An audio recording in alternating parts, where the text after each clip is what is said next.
say? Hi, how are you? Good, sorry.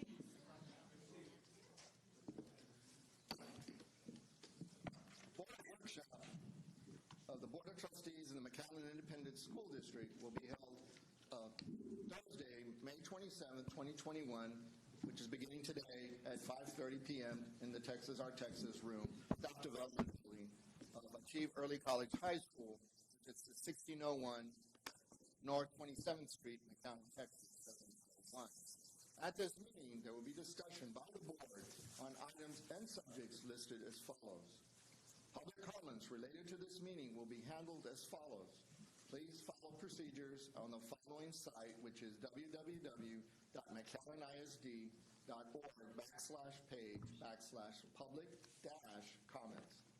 Public comments may be made in person, subject to social distancing requirements at the Our Texas room, Staff Development Building at Achieve Early College High School at 1601 North 27th Street. You can also follow a video conferencing by going to the site that previously mentioned, except now it's org/page/schoolboard-meetings, or by calling by telephone to the following number, 956-618-6094.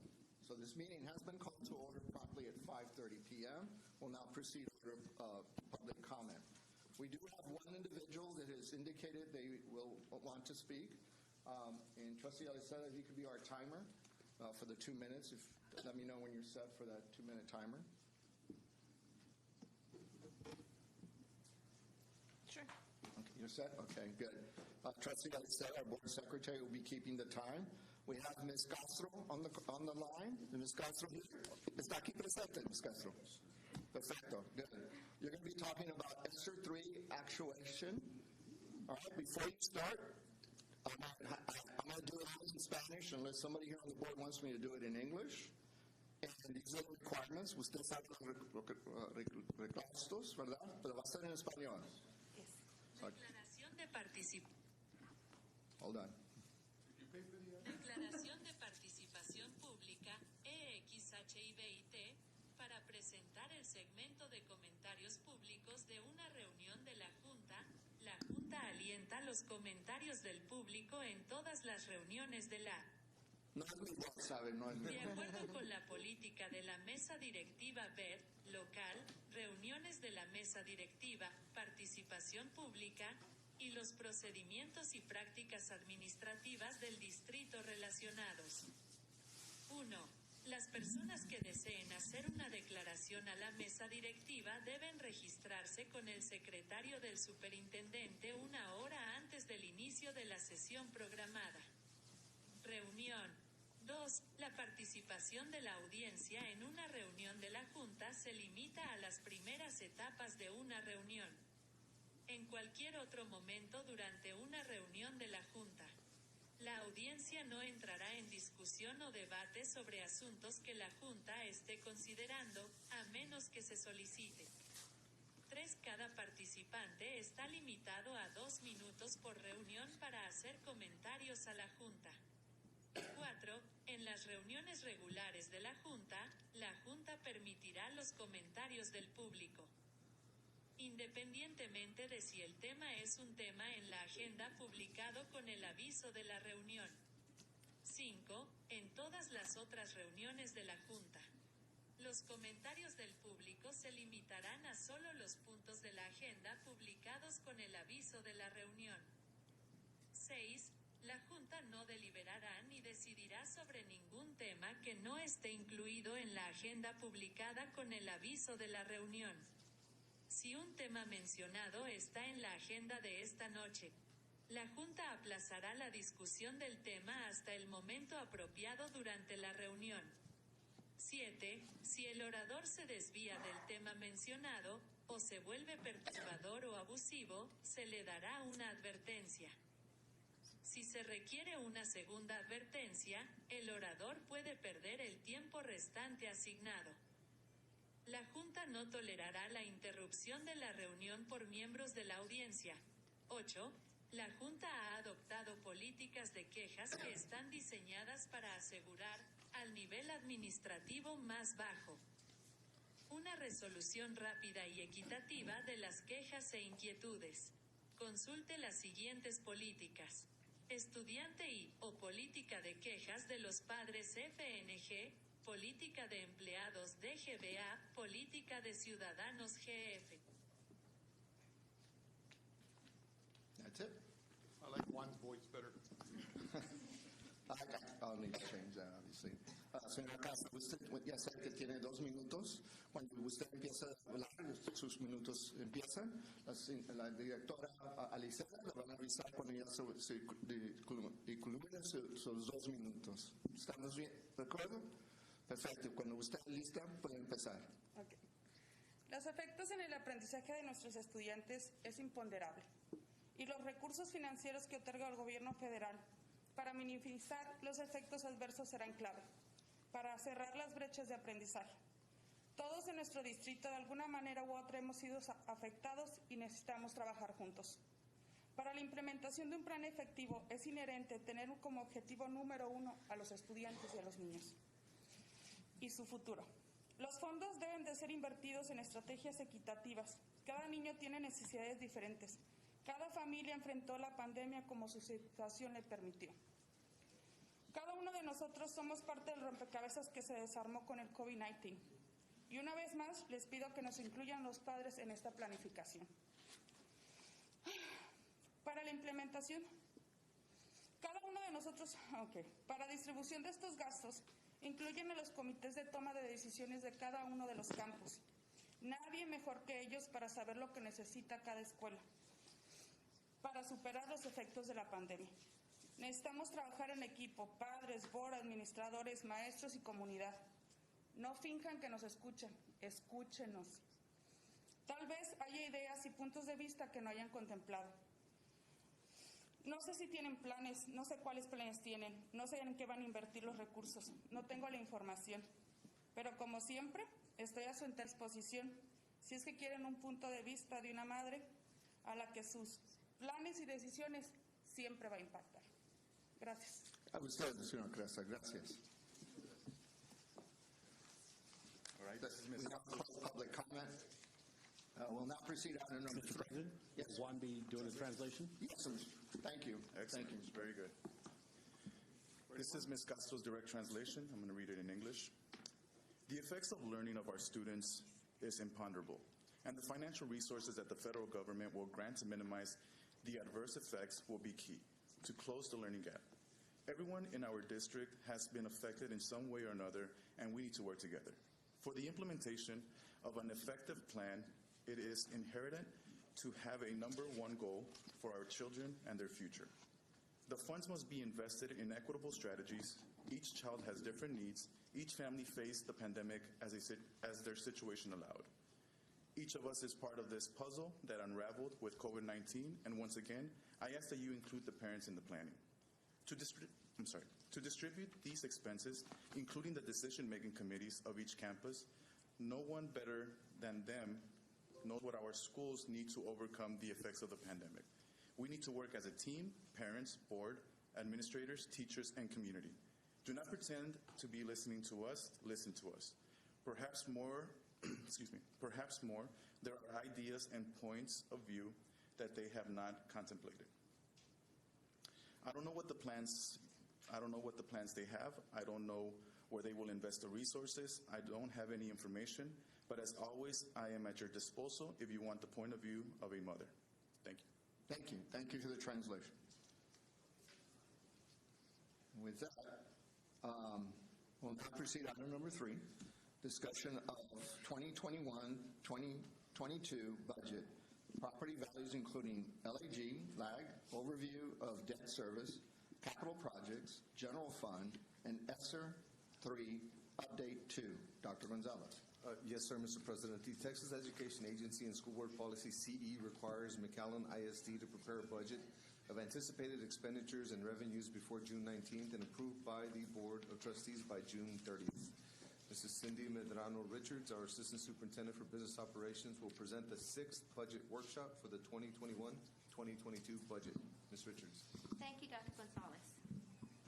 This evening, evening we're going to discuss the 2021 preliminary certified property values, which is going to include a discussion on the property values and the property value funding lag, including the proposed tax rate. We'll also review the debt service fund budget and the capital projects fund budget.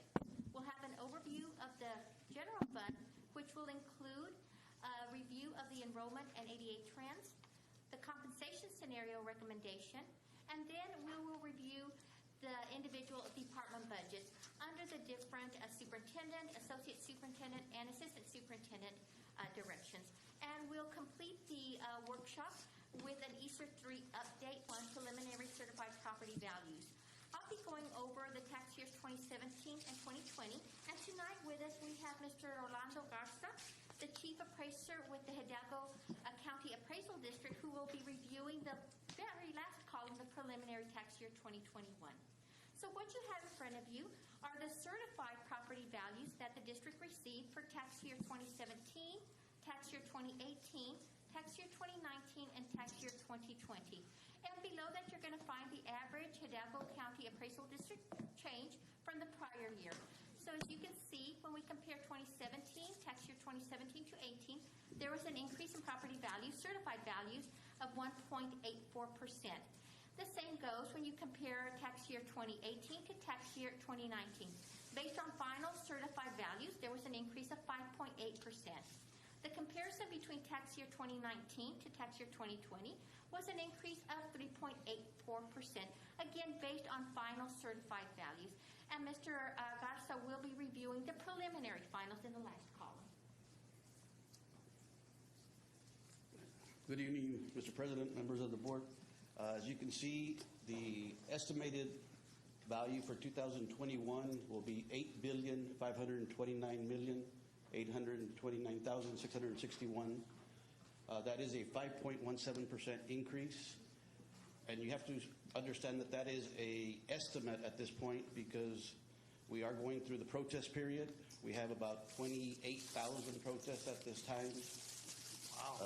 I'm sure everyone in this room is included in that 28,000. More than one. On more than one account.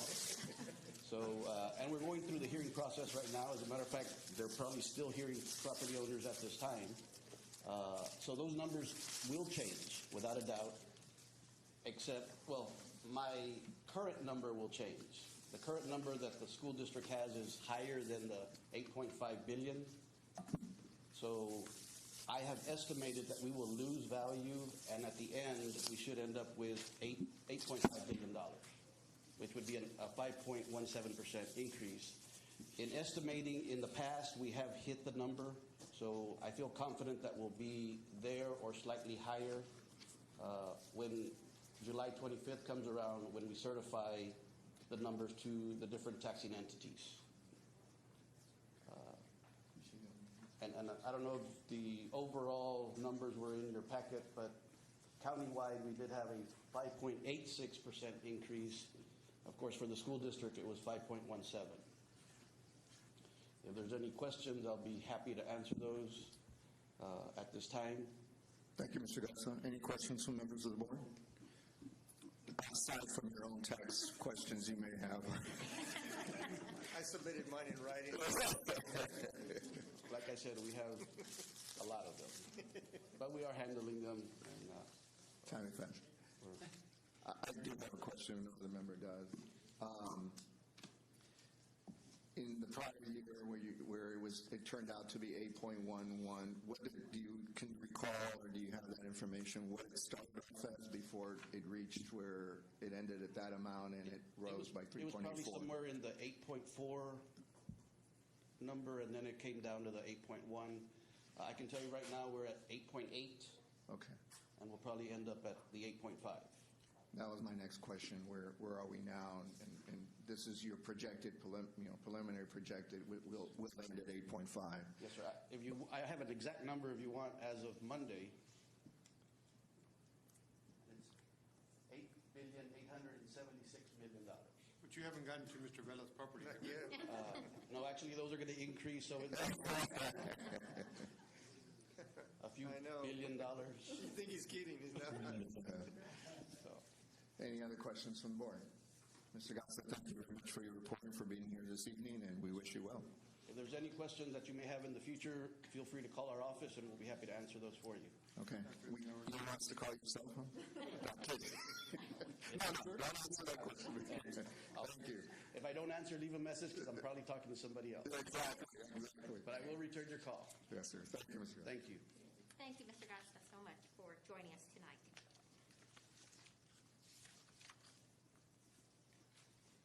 The next item I have are property values and the funding lag.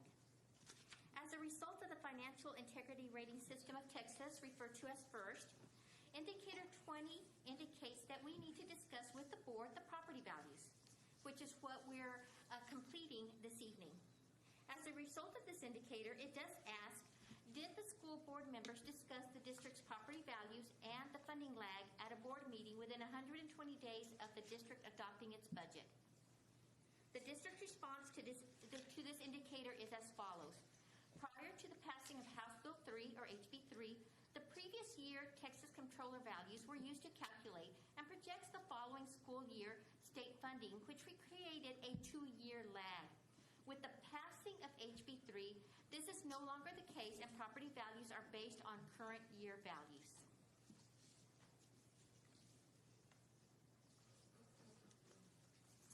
Now I'd like to discuss the proposed tax rate. For tax year 2020, the maintenance tax rate was 1.045, and the interest and sinking tax rate was 0.0936, which was a total tax rate of $1.1386. As a result of the preliminary property values that were released by the Hidalgo County Appraisal District and just discussed by Mr. Rolando Garza, the Chief Appraiser, Business Services has coordinated with Hidalgo County Tax Office to update the proposed tax year 2021 tax rate. So that is what you're seeing in the second column. As a result of HB 3 calculations and our intent to move forward with the declared disaster resolution as it pertains to Hurricane Hannah, the maximum M&O tax rate we are now able to adopt and we're proposing would be the $0.0486,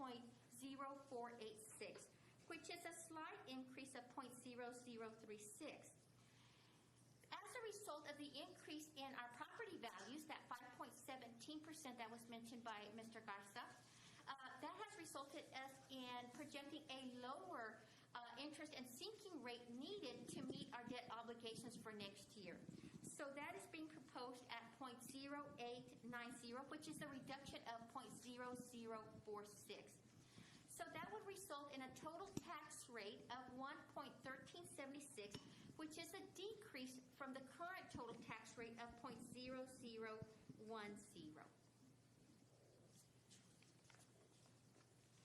Now I'd like to discuss the proposed debt service fund budget. When we look at fiscal year 2020, again, that budget is based on this new proposed interest and sinking rate of 0.0890. The total revenues would be $6 million.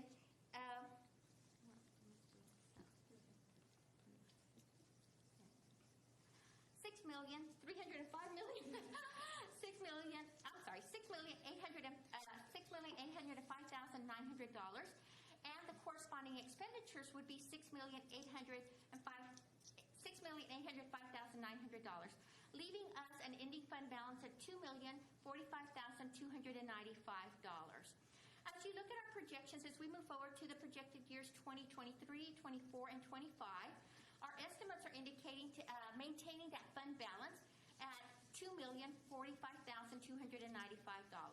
And you will see as time progresses, some of our expenditures do decrease slightly. When we're looking at our debt obligations, and we're looking right in here is where we actually have our principal and interest here.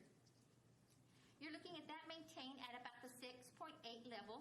It drops to about the 6.7 level and then back down to the 6.4 level. So those payments will be reduced as we move forward. Ms. Richards? Yes, sir. Unless any other member has a question at this time. This question came up in the past when we had public comments and discussions regarding our debt service. And it was one of the questions that was asked by some members of the community is, can you move forward and make payments instead of following the trend where it gets less and less as you get closer to the end of the principal and close the gap? In other words, stay at 6.9 and stay there versus allowing it to come down in your payments. Is that allowed to pay it off sooner? It is possible, but you have to factor in the fees associated with that, and sometimes it may not be as cost effective as we would think, because it's just not a matter of just paying the extra. There may be some fees related to, in essence, kind of the refinancing of that. So it would negate that additional amount that you're paying Yes, sir, in but to pay the fees and not into the principal. Yes, sir. But it's certainly something we can look into. Again, I'm not making a suggestion, just a question for my own edification, not the public. And when they see that, they say, well, why can't you pay it, put like we do? Is that an extra amount and you pay it off sooner towards the principal? Pay off the but you principal answered that. earlier. Yes, sir. All right, thank you. I have a quick question, if Yes, I sir. may. Ms. Richards, why are we paying penalties and interest? You've included that in your debt service, your annual debt service, but you have penalties and interest. Yes, sir. That's revenue. So let me make this a little larger so you can see that. Oh, I see. It's Okay, a my bad. revenue, yes, sir. It's not an That's- expenditure. you're right. The only items you see under the expenditures will really be your principal and interest and your other fees. Right, okay. Yes, sir. Okay, I'm looking at the wrong. Okay, all right, thank you. Good point. I missed that. Okay, great. All right, thank you. The next budget we'll be reviewing is our capital projects fund budget. And capital projects currently has 3 separate funds on there. The first one is what we refer to as Fund 619, McAllen ISD, and it was kind of related to the maintenance tax note. If you recall, the maintenance tax note was settled at a little over $28 million. So we set aside $2 million of our own district monies to complete that $30 million that we were targeting at the time of the issuance.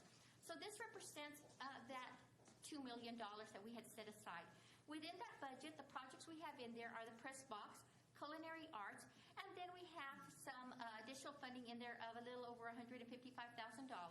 That should cover any overages we might have on any projects or consider other projects that we could pay out of this particular fund. So what we've got is that we currently have a budget this year of $1,879,819. We have encumbrances of $471,353.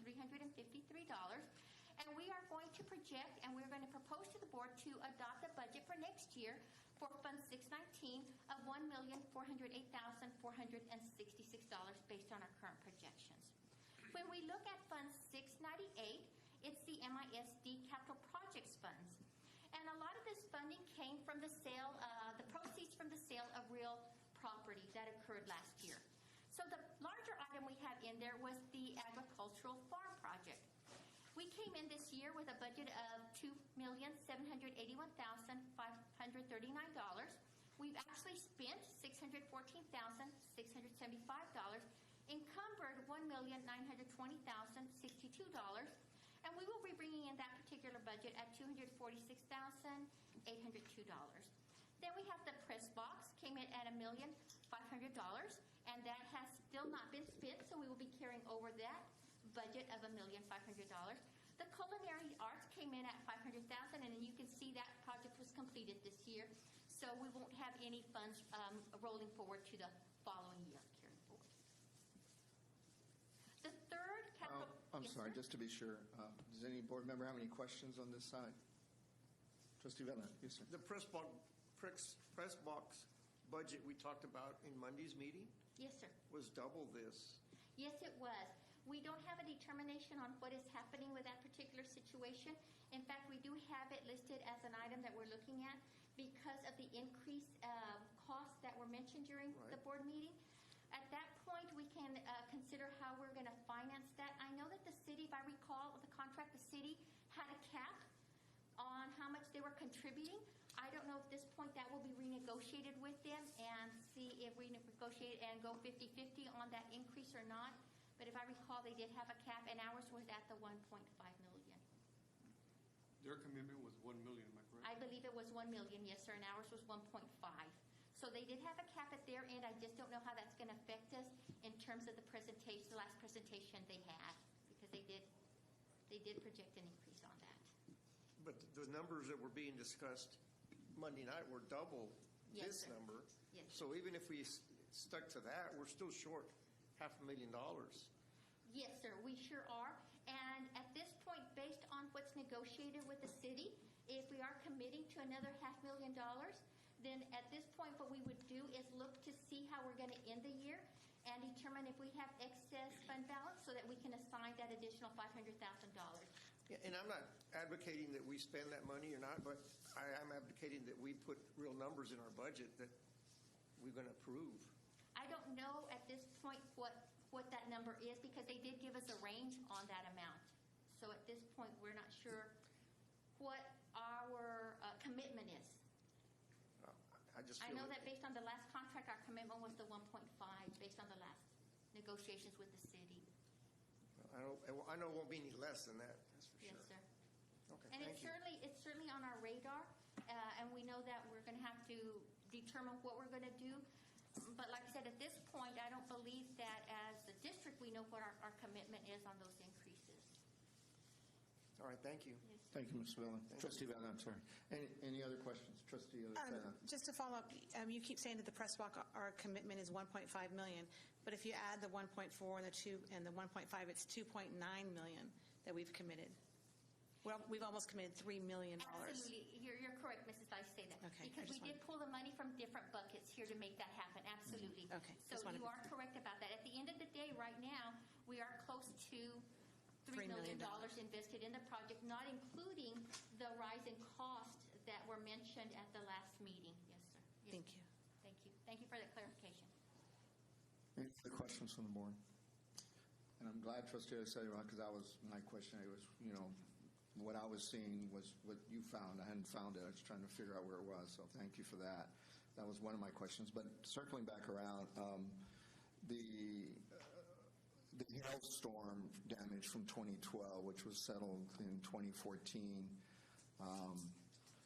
we're approaching very quickly, 10 years since the event, and that was supposed to be a line item as well. And I know it's probably down to very low amount, probably less than $100,000. More than likely, I would hope it is. But the point I'm trying to get to is I think that needs to be still there because that was a capital project from the settlement, and we kind of need to know where we are in that regard. Yes, sir. One, go ahead, Trustee. Did you want me to answer that one? Yes, please, if you would.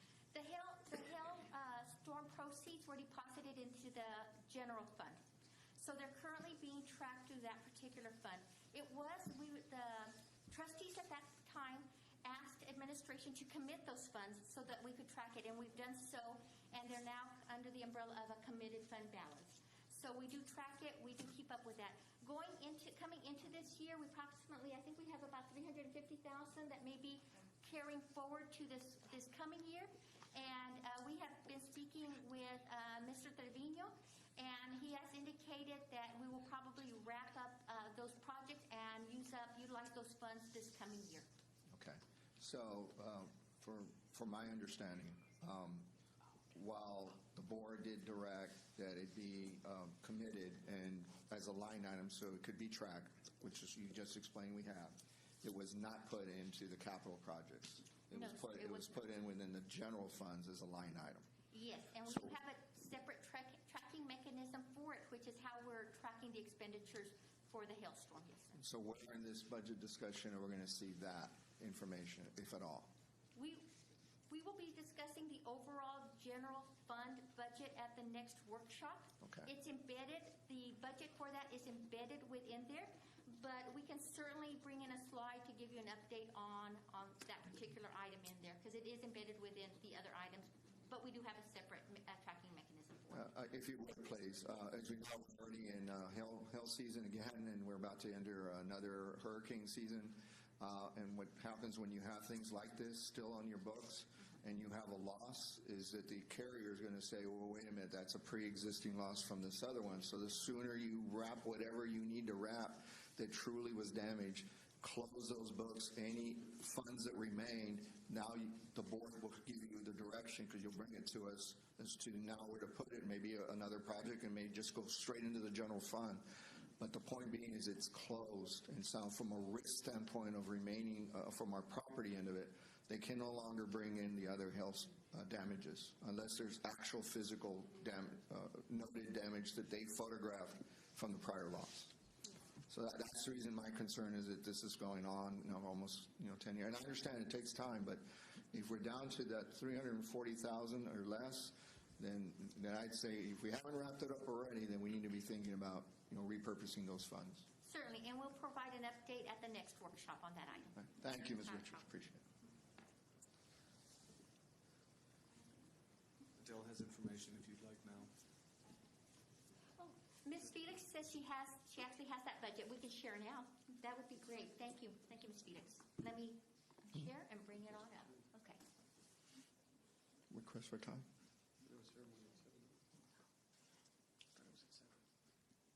Yeah, he's getting. Well, to be in fairness, Mr. Felix, it's not on our agenda for what you intended to present. I really appreciate you bringing it up, but the board does have another event, and it's my understanding you're going to address this at our workshop on the 7th. I think the board is fair to wait until the 7th to get No that. problem. We'll do So thank you so much for trying to bring it up today. But it is coming along, and we're getting ready to wrap it up. It's the amount is very nominal considering the millions we started. Exactly. So, yes, sir. Thank you. Thank you, Ms. Felix. Any other questions on capital projects? Then? No, sir.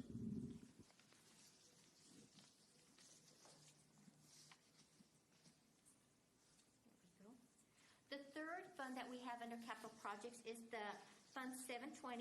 It's the Maintenance Tax Note 2020 funding. This actually was these are the initial bond proceeds that are reflected in this particular fund. That issue occurred last fiscal year, and so when we brought in that budget at $25,410,068.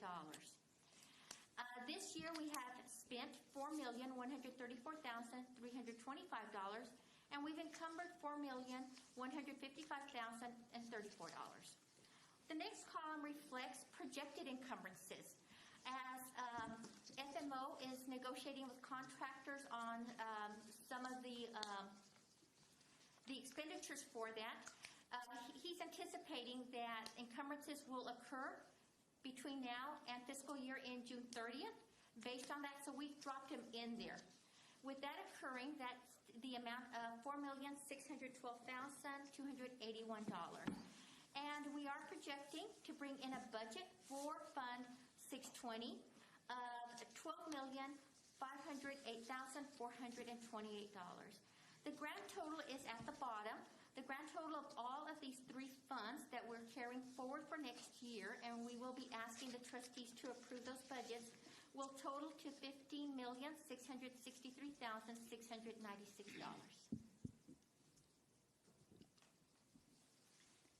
Any questions from the board on this? Mr. President, I have a question. Yes, sir. Trustee Suarez. We look at the amount for 2021 on the HVAC. It's 5.4 million, almost 5.5. Are we anticipating using any of the ESSER money for that? That is something we're considering as we're moving forward and reviewing the ESSER funds. ESSER does allow for HVAC items, and one of the areas that we will be looking at will be swapping that particular project possibly and moving those expenditures and those purchase orders over to ESSER funding, freeing up the fund and allowing us to bring in other items that qualify under the bond parameters. Okay. And then my second question is, like on the roof replacements and on the restrooms and where we require materials, is that a current estimate, or are those estimates based on previous years? Because what we're hearing now is some of the reasons why we're out of budget on things is because the price and the demand has gone up and there's a shortage of supplies. So are these hard numbers? Are these numbers that if we go purchase this tomorrow, we have enough money for it? When you look at the second column, the ones that says expended, those are hard numbers. Those are actual expenditures that have occurred projects were completed, supplies were received, and we paid on the purchase orders. Right. So those are finalized. When we look at the encumbered amounts, some of those may have been negotiated prior to some of these cost increases that we're seeing. I would suspect that the ones under the fourth column are aligned with current pricing because those are the ones that are currently being considered. Sure. Which So, is this column right in here. so specifically when I look at roof replacements at 3.8, I know that there's a contingency on there. Yes, sir. And I know we do a pretty good job of that, but that is a hard number, right? That's Yes, what sir. we feel we're going to. Yes, Okay. sir. Very good. Any other questions? Just a quick Trustee question. Alvarado? I forgot what the safety is, the 1.2. Fences, probably. Those were going, if I remember correctly, I believe those were going to be the doors with Oh, the we're still- locks okay. on them, Okay. the entrances. Okay, perfect. Thank you. Any other questions or comments? Trustee When you say Fordino? doors with locks, is that going to be an access control, or are we looking at access control throughout the district already? Yes. Okay, thank you. A follow-up to that, is it access control just for staff, or is that going to include access control with badges to students to allow them to go into certain buildings and not others? Right now, it's for staff. Just staff, okay. Thank you. I'm sorry, I just want to clarify. Maybe I'm a little confused. Mr. Suarez, Trustee Suarez might have talked to me during the meeting when y'all brought this up. But is it like the doors at McAllen? Is it that type of deal, or is there something else? I know Ruben's in the back. Or You might want to give him a coloring book so he can understand. It included, there was various topics for safety. There was doorbell front entrances to our schools. There was gates, like it was mentioned. There were some safety doors, like the ones at McKay that you mentioned, Awesome. that needed to be replaced. And then there was a gas tank removal, old transportation. Those gas tanks have been there in a while. And there was also the access control for some exterior doors, 3 exterior doors at elementary schools, 5 at middle schools, and 10 high schools was the projection. And this is stuff that we had said on the tax ratification. Those were some of the stuff that was listed, or is that no?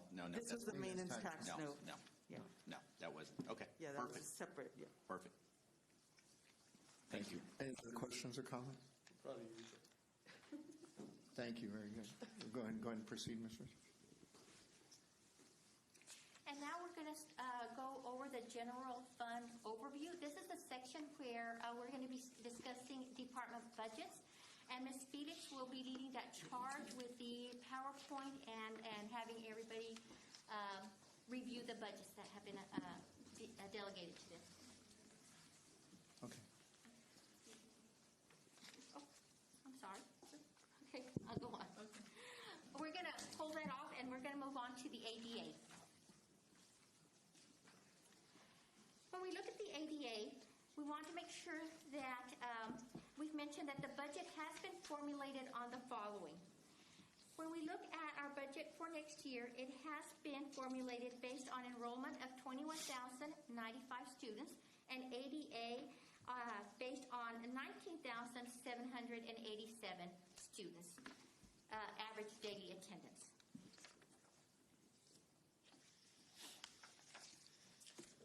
Just for, any board member have a question?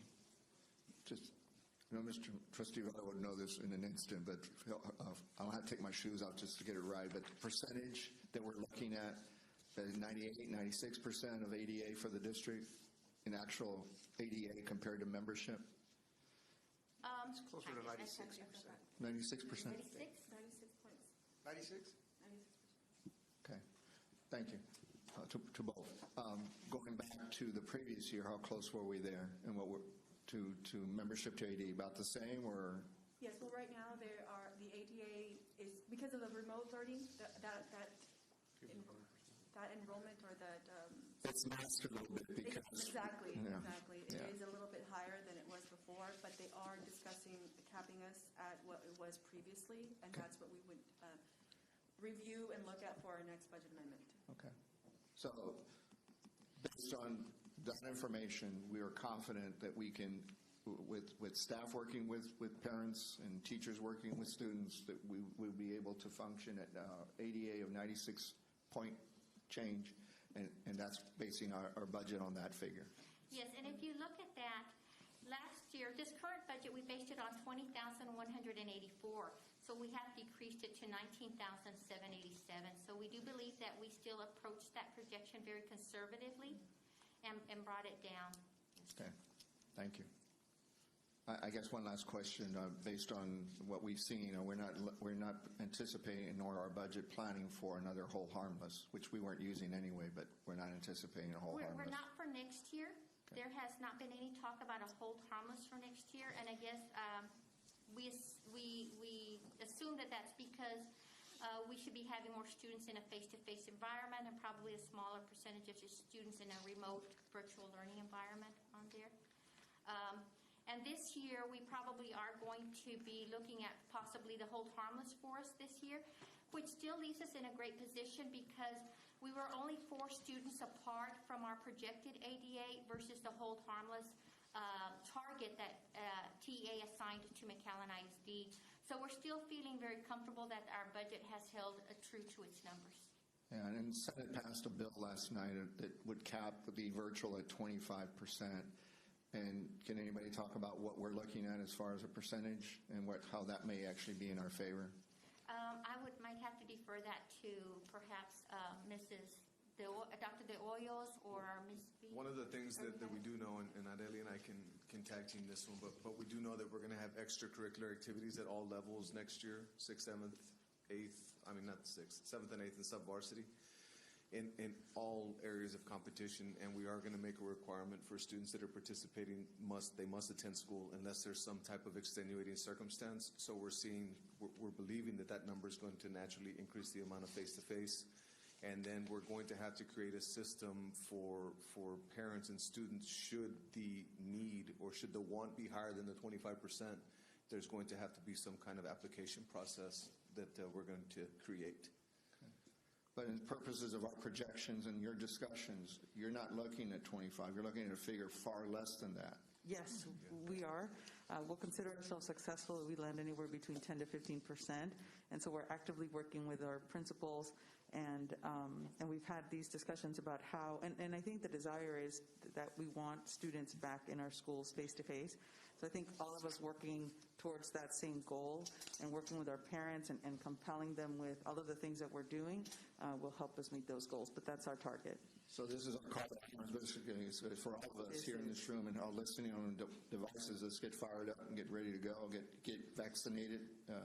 Yesterday, I think you had like 600 kids get vaccinated. Yes. And that will definitely help us in meeting our goals and objectives. That's correct. All right. Thank you. Just to follow, and I might be off, but I just related to what you're saying. Did the homeschool bill where they're allowed to play UIL sports, did that pass? Do we know? Did not pass. It did not pass. Did not pass. Okay. Perfect. And Yep. the current bill, which is promising, now needs to go to the House and obviously then on to the governor. And if there are differences, it has to go to reconciliatory. Yeah. So we still got a ways to go, but it's promising. Because it's going to be hard to force our kids to come in person and then allow homeschool to come in and participate. So I'm glad that's dead. All right. Good question. By lobby. Ms. Richards, you have the floor again. The budget was also formulated with the following, and this is the compensation recommendation that administration will bring forward to the Board of Trustees, and that is a 2.5% salary increase for all employees. That would be $1,410 for teachers and librarians, and a 2.5% for all other employees from the classification midpoint. Also, the budget includes a $25 monthly increase to the health insurance fund. That amounts to $300 a year per employee.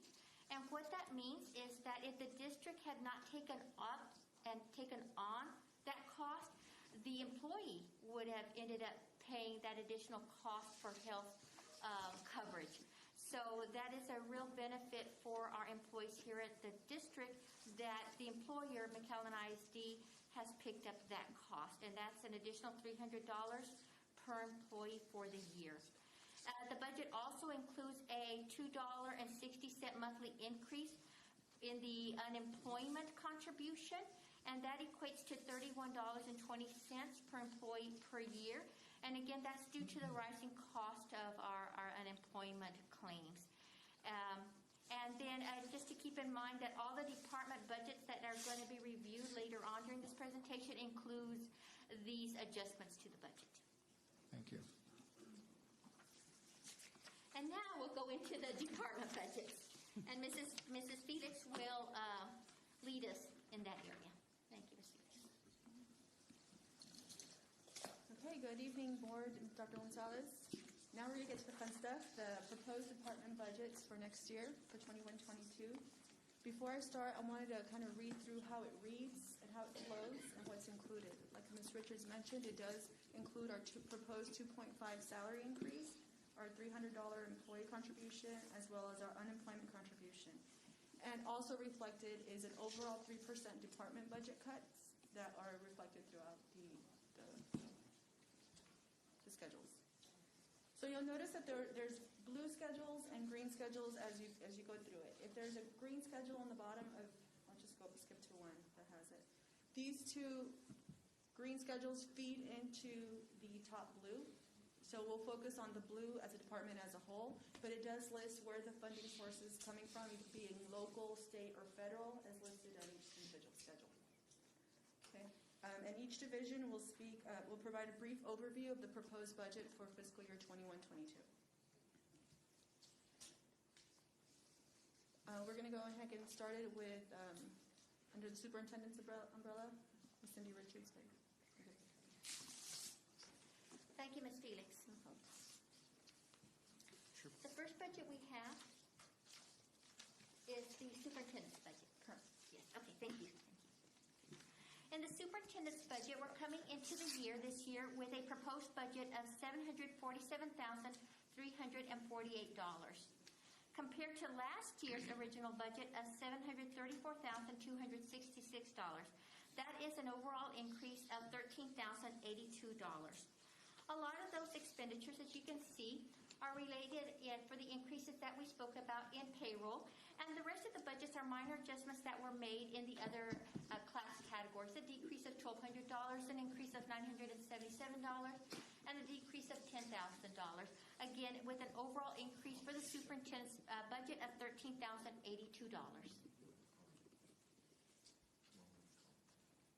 The next budget that we'll be reviewing is that of the Board of Trustees. The Board of Trustees budget proposed for this coming year is $90,449. That's an overall increase of $482. And like I mentioned, a lot of that is the increase in the payroll costs associated with the pay raise, the health insurance contribution by the employer, and unemployment contribution increases there. And again, the budgets were aligned to more accurately reflect actual expenditures. And can you clarify that that is not for the board? Please. Oh, yes, sir. Thank you so much. Yes, yes. These expenditures reflect the salary for the board secretary and the associated expenditures to run our meetings. It'll include stuff like office supplies, the laptops that y'all use, and those type of items.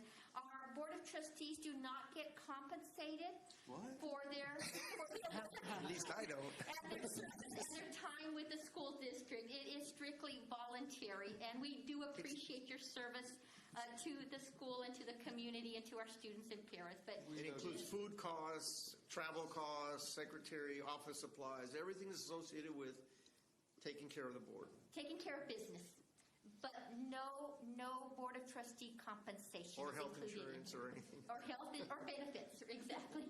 Or Thank you. benefits. Yes, your time is And- strictly voluntary. One of the things that they require, Can I resign? the required continuing education courses, the fees for those is Definitely. also, to what Trustee Valley already pointed out, they're included in there. Yes, sir. Continuing education for the Board of Trustees is included in there. Any Board of Trustee training, travel, staff development, anything related in order to operate a school district. Yeah, and for us, it's not a reimbursable, and it's all handled through the district, so that means it's got to be pre-approved. Yes, sir, it does. saved open comments for next week. Ms. Richards, you have the floor. Okay. The next budget that we have is the one for our Community Information Department. That budget is coming in for next year at $1,250,459. This past year, that budget came in at $1,235,822 for an increase of $14,637. A lot of the increase did occur in payroll costs because of the aforementioned adjustments we're making for staffing and compensation. And then the rest of the items were just alignments within the budget to more accurately reflect expenditures as they were occurring in their categories. Any questions from the board at this time? Okay. Go ahead. The next budget item we have is that of our internal audit department. The department budget is proposed at $305,147. Last year, that budget came in at $295,163 for a total increase of $9,984. Again, most of that occurring in our payroll category.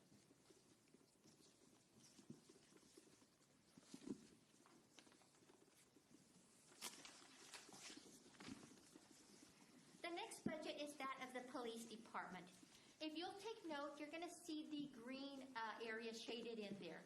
Those reflect two budgets that are overseen by the police department.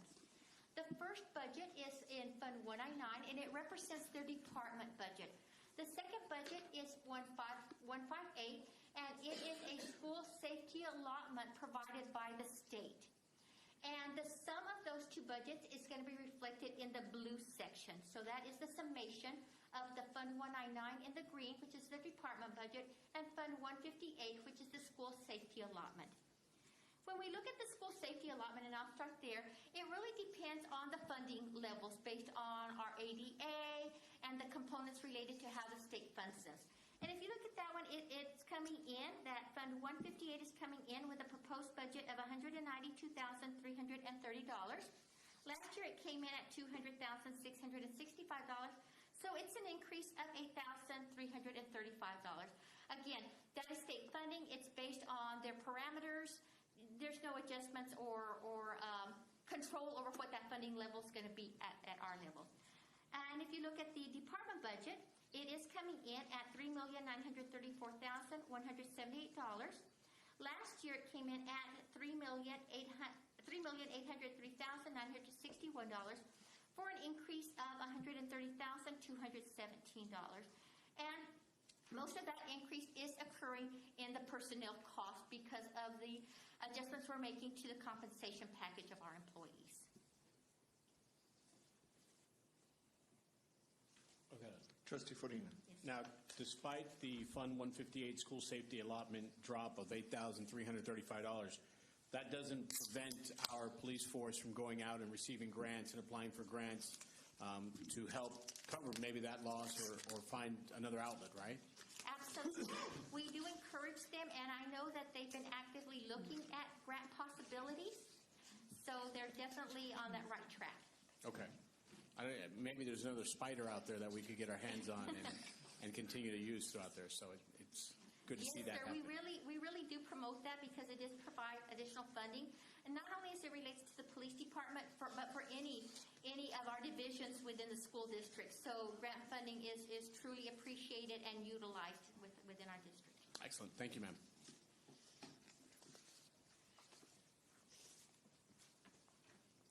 The next budget we have is the athletics budget. The proposed budget is coming in at $6,145,894. Last year's budget was $6,187,074.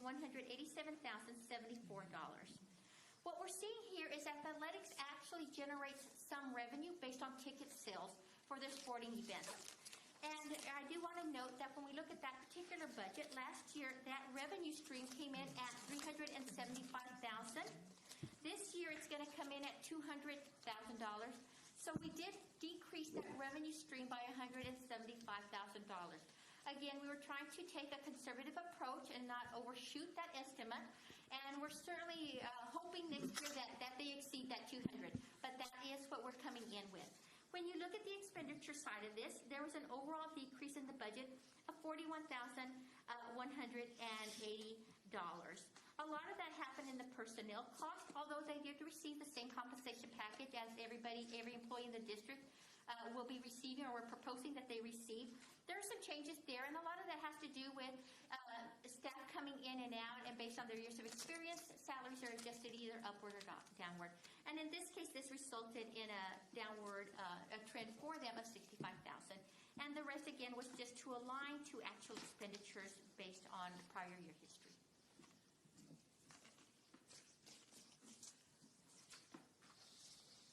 Oh. Yes, okay. And the next item was fine arts. Our fine arts budget is coming in at $2,215,349. Last year, that budget was $2,363,380 for an overall decrease of $148,031. A lot of that decrease has to do with the marching band uniforms. Last year, the rotation to replace those uniforms was for Mac High, and that occurred during this current fiscal year. Next year, we do not have any of the high schools in that rotation, so we have a little breather for 1 year, and that resulted in the main cost for the decrease in that budget of about $100,000. Ms. Richards, would it be possible for the board, and not today, but in the coming days, to get a detailed list of what the stipends are for fine arts? Yes, I believe that Mr. Miller will be presenting on that, correct, Mr. Miller? Yes, but not tonight. Yeah. But we get, yes. Mm-hmm. For just fine arts? Well, you're going to present it anyways. I mean, I figured it would be today, but it's not today. That's fine.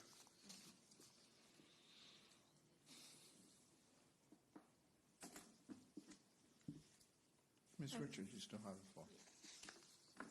Next, we'll move on to instructional leadership. This is the Associate Superintendent Bridget B.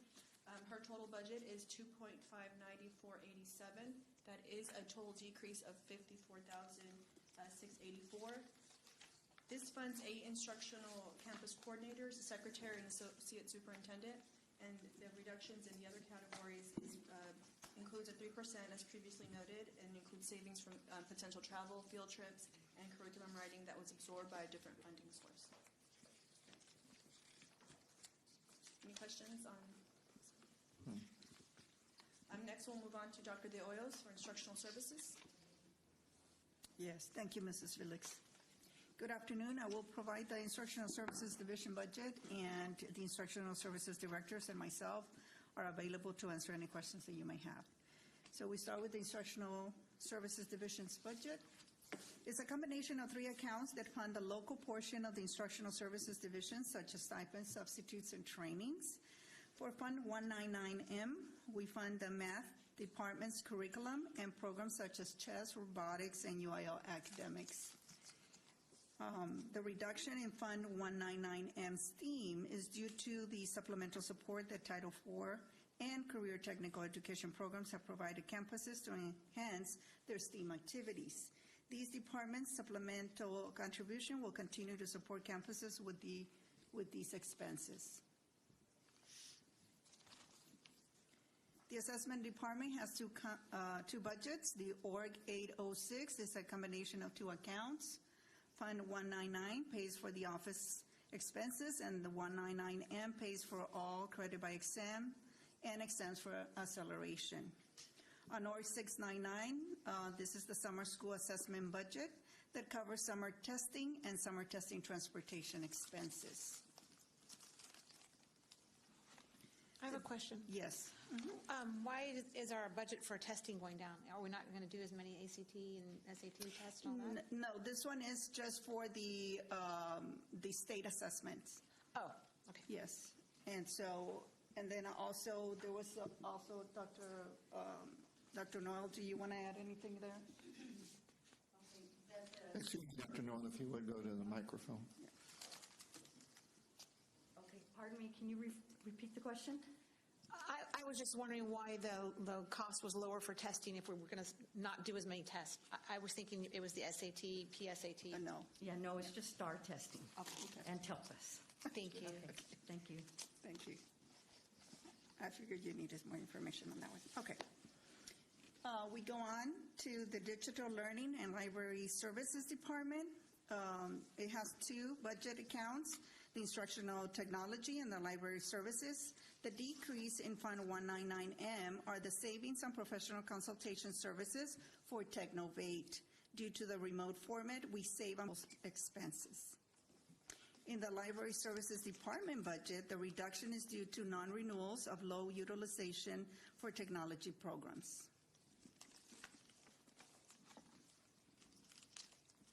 We move now to the Special Education Department that oversees the Special Education Combined Budget and the RSD Combined Budget. In the Special Education budget, we have an increase in payroll due to the increase of staff needed to serve the high number of students served. For the RSD budget, we see an increase in revenues due to the increased enrollment among the 24 districts that we serve. Excuse me, Dr. De Juez, and I don't know if it's coming up on dyslexia, or is it? Dyslexia is coming up. I'll wait until we get Yeah, there. this one is just RSD and special ed. Thank you. Thank you. We move now to the State and Federal Programs Department budget. It's a combination of 4 accounts, Title I, Title II, Title IV, and state compensatory. This budget reflects a slight estimated increase based on enrollment trends on all programs. We move now into the Counseling Career, College Career and Counseling Department budget. This one is a combination of 4 accounts, including the budget for Family Treatment Program. There is a slight decrease due to reduction on consultation and travel expenses in this budget. Now we have the dyslexia, Section 504 and RTI department budget. We can see an increase on the dyslexia state fund due to the increased number of students served.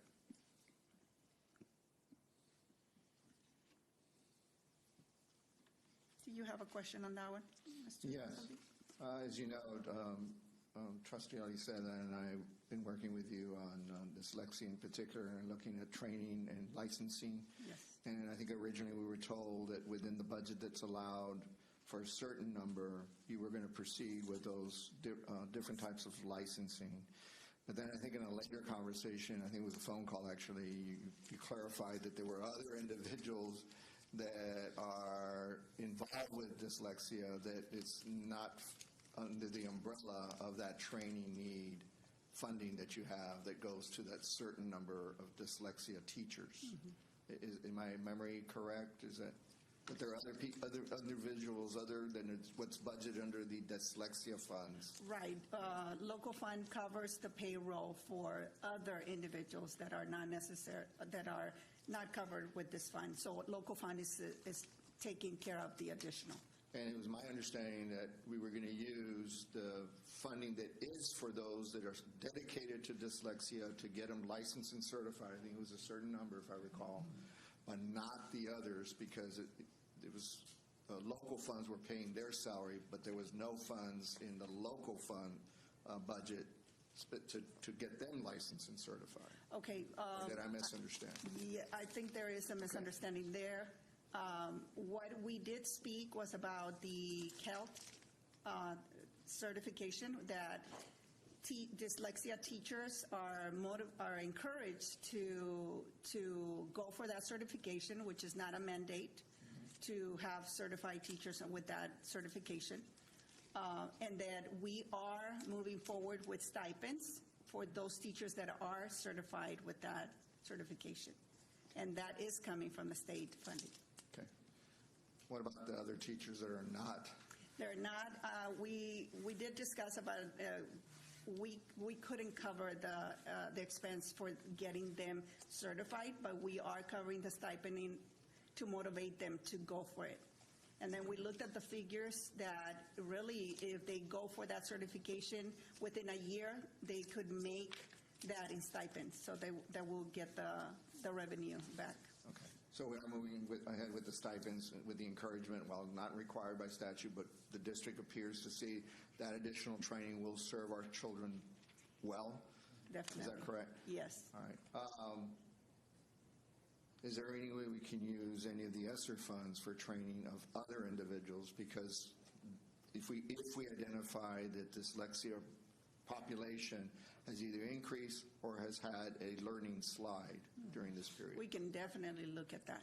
Okay. Very Please, I good think point. it's something we Yes, want to very circle good around and point. look at.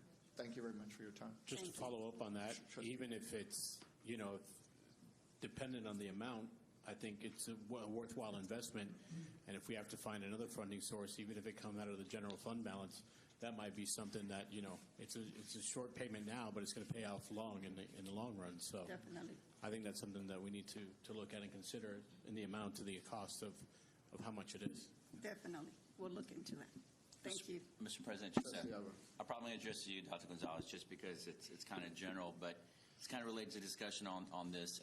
When we have the presentation by Mr. Miller on stipends, one thing that I'd like to look at, and full disclosure, I'm going to be very careful on what I say because my wife's in a special ed department, but we pay a lot of stipends based on the number of kids. So if you have, you have 10 kids, then you get that $1,000. If you don't, I just like a report on how that works for when we use that system or for the rest of the board, just to kind of see where we're at. Because my thinking is, if you have 8 students or 10, it doesn't matter. I mean, it's a luck of a draw. It's signed. You should get that stipend. That's just not minor selling. Just kind of where I'm at. So that's kind of where I'm going with that. Full disclosure. Just wanted to give you time, Mr. Miller, if we can have that information. Yes, sir. And if I feel like I'm conflicted out, then I'm going to just stay quiet. But I wanted y'all to be aware. Just to follow up on that, so it takes it off you as well. It could be looked at as a graduate scale. In other words, you have 5 students, it's X. If it's 10, it's X. If it's 15. And that may be a way to equalize to the degree as possible. Just a thought. That's kind of where it's at, but their teachers will say, well, it's kind of, what's the difference between 6 and 7? Yeah. So I get it. Because then the kid gets moved out or, anyway. We'll find out. But maybe then if that's the case, then from my end of it would be, what is the difference and why? And shouldn't it be equitable across? In other words, maybe it's a set amount and whether it's 5 or 10. Because, again, you're dealing with that 5, depending on certain intellectual challenge or physical challenges, could be just as challenging as 10 that have far less so intellectually challenged issues. So yeah, I think it's fair to say, hey, you do this work with these students, then there should be equity on how that's done, I would think. Yeah, I agree. Thank you. You have the floor, Dr. Norris. Okay, thank you. We'll move now into the Bilingual Education Department. This budget is composed of loans. The local fund pays for teacher salaries for the required summer bilingual program, and the state and federal fund covers resources such as classroom resources, stipends, summer bilingual enrichment programs, and teacher staff development. We can see a reduction in the state and federal funding based on an estimated allotment following enrollment trends. I have a question on that one. Yes, ma'am. The professional and contracted services, what happened for the bilingual? We're down $240,000. Are we not contracting with somebody, or it's line item 6200, professional and contracted services, fund 263, bilingual federal funds? The Yes. variances were down. And I'm going to ask Ms. Nava to take the mic. For the professional contracted services, there was a reduction. It was actually, we're not reducing the professional learning or the services that we're providing to teachers. We actually are providing additional professional learning, but it was funds that wasn't used within that allocation, so that's why we allocated to the top, which is Oh, you switched it to 6,400 from Correct. 6,200. Okay, Yeah. thank you. There was a reallocation of the funds. All right, thank you. Good question. Thank you. Dr. Hoyos, you still have the floor. Thank you. Now we move into the Advanced Academics Department's budget. has two combined budgets, the Advanced Academic Local Budget and the College Career and Military Readiness State Allocation. The local fund covers the expense for dual enrollment, GT, and AP teacher staff development. The CCMR budget is based on the estimated state allotment resulting from 1920 graduates. The budget is primarily used to fund college readiness assessments such as TSI, AP, PSAT, and SAT exams. The budget reflects a reduction on staffing, consultation, and travel expenses. So we're not, for that particular department, the exams are still going on. Just so staff is aware, the board is in the procession for the International Baccalaureate pending. Suggestion, Dr. Gonzalez, do you want to proceed and we can add this to the meeting on Monday the 7th and complete it then? Ms. Richards, how many more slides do we have? 12. I just had three. No, I just had three. She's almost done with hers.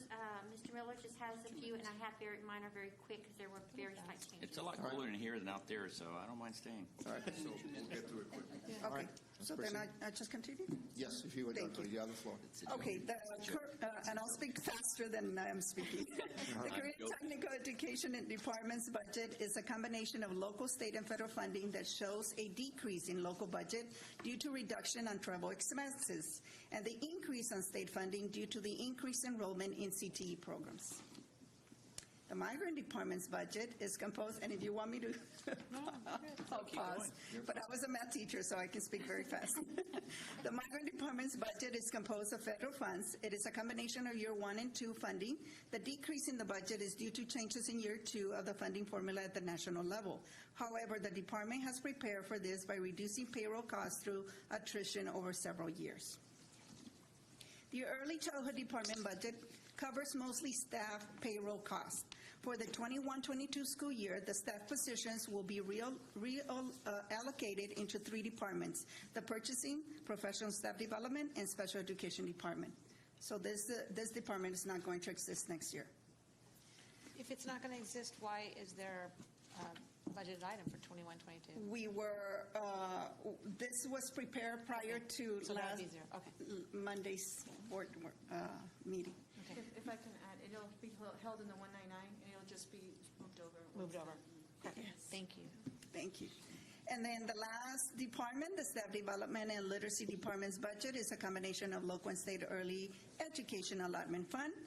The Fund 156 Early Education Allotment budget pays for teacher-mandated trainings, along with 50% of some of the kinder through 3rd grade teacher salaries. The reduction in the budget reflects the allotment estimation for the next year due to enrollment trends. Additionally, the mandated Reading Academies training for early education teachers will be covered by the ESSER grant. And that's it. Thank you very much. Any questions from the board? Just a very quick comment. It doesn't have to be a response today, but I'm making an inquiry as to whether we can find through either ESSER or another source for staff retention for this year, an amount in the neighborhood of $1,000. This will be a one-time, not a reoccurring, and only for qualifying staff. And obviously, the administration would have to determine if, first of all, can you do it? Second of all, defining qualifying staff, and also the time frame. So if you could look at that for the 7th, I'd appreciate it. We sure can. Thank you. Would that fall under, if I can ask, Mr. President, under the ESSER funds? Yes, there is. In reading the material I've read, that there is a possibility that if you have a concern about retaining staff, we've had a lot of resignations, a lot of retirees. More may follow as we get closer to the year with a no mask mandate. Trying to get to our 85% back at school. Some teachers may choose not to come back. So in anticipation of that, I'm asking that we look into it. And I thought also that maybe you're taking this stance that teachers spend a lot of their money out of their own pocket on masks, Wi-Fi, whatever in their home to improve. So I thought maybe that's where you're going. No, that's another matter that the administration is going to be working on in having all the committees and all the discussions with all the groups, including teachers, about that. This is a one-time cash payment to staff qualified to retain. We're two different ways of looking at it, but we're trying to get to the same place. And it's two different issues too, and get to the same places. As long as we get to And thank you. I didn't. Just two comments on this. For one, on the audit committee, there was discussion. I'm not going to be on it anymore, but just if I feel the board should have a say in that as far as if they need training or what have you. So I'll leave that to the audit committee. Okay. And then second, Ms. Benavides or Dr. Gonzalez, I should probably either one. When we had the discussion last week about the school and did we have enough people to go out and recruit, it just dawned on me, because I know the other one that we compete against, they hire an army of part-time people, and they hire them for specific issues. I think it's something we should look at as well too. I mean, we have one school that's probably on the bubble. I mean, we should be throwing some resources on that. To what Mr. Velez said is, if we're going to try to create revenue, we have to invest on that, and I want us to invest smartly. So I'm not buying or selling. I can't tell you what to do, but this is the only venue that I know where to kind of express my opinion on that I'd like to see a little bit more part-time people that can help us recruit and, maybe assign, for example, if we had 5 people, they can go out and talk to the families at that school that we're closing and help them in that transition.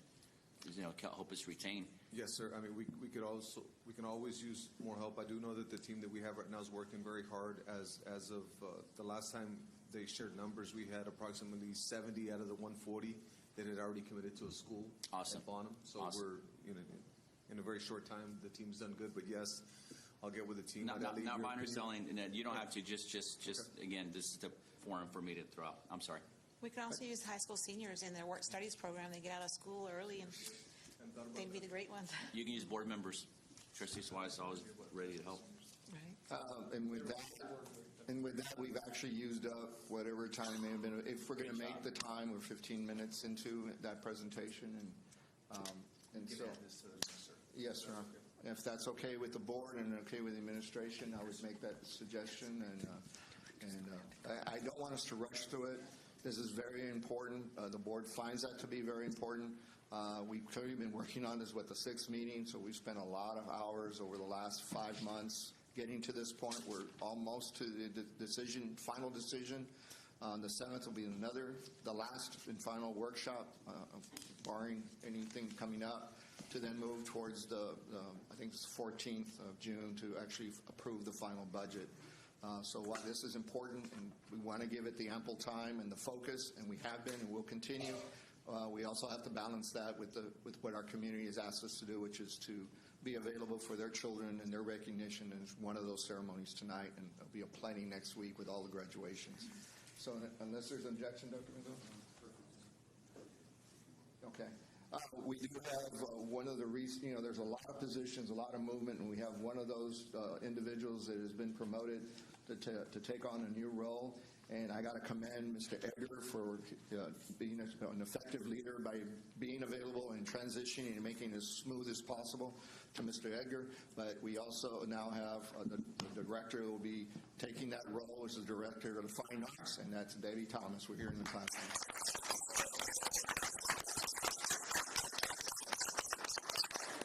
Do I have a motion to adjourn? So moved. Then moved by Trustee Suarez, second by Trustee Alvarado. All in favor signify by saying aye. Aye.